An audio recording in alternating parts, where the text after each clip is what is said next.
ज्या राष्ट्रसंतांनी सप्ताह करायचा म्हणून गावोगावी सप्त्याची मूर्त मिळवली, अशा त्या राष्ट्रसंत डॉक्टर शिवलिंग शिवाचार्य माऊलींच्या स्मृती स्थळाजवळ, स्मारकाजवळ, त्यांच्या सानिध्यात एक आध्यात्मिक शिक्षण देणारी संस्था आपण चालू केली पाहिजे या उद्देशाने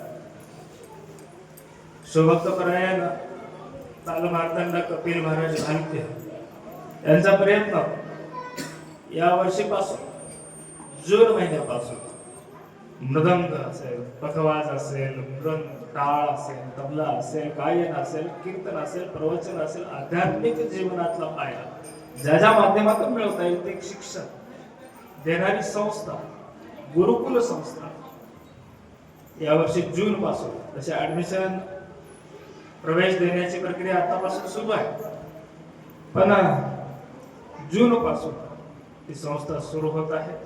तर आपण त्याचं टाळ्या वाजवून स्वागत केलं पाहिजे की असं कोणीतरी करते की माझ्यासाठी.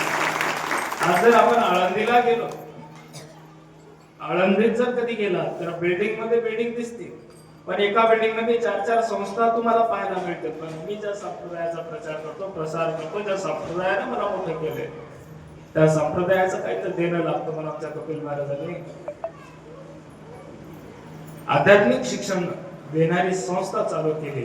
त्याच्यामध्ये आमच्या देगावचे 2-4 ऍडमिशन होते. कपिल महाराज यांचा विश्वास आहे मला. इथल्या लोकांना आता आवड निर्माण झाली. 24 वर्ष पूर्ण झाली, तशी इथले लोक येते आणि आपल्या संस्थेला या गावाकडूनच नाही तर त्या गुरु कांच बसवेश्वराच्या मठ परंपरेकडून अनंत शुभेच्छा. जे काही सहकार्य करण्याची भूमिका माझ्यामध्ये लागेल, जे शाश्वती भगवान परशु परमात्मा मला देईल, जे काही तुम्ही थोडीफार जिम्मेदारी माझ्यावर सोपवसाल तेही पूर्ण करण्याचा शब्द या निराधाच्या नंदीच्या, भृंगीच्या, कैटभाच्या गादीवरून देतो. शिवार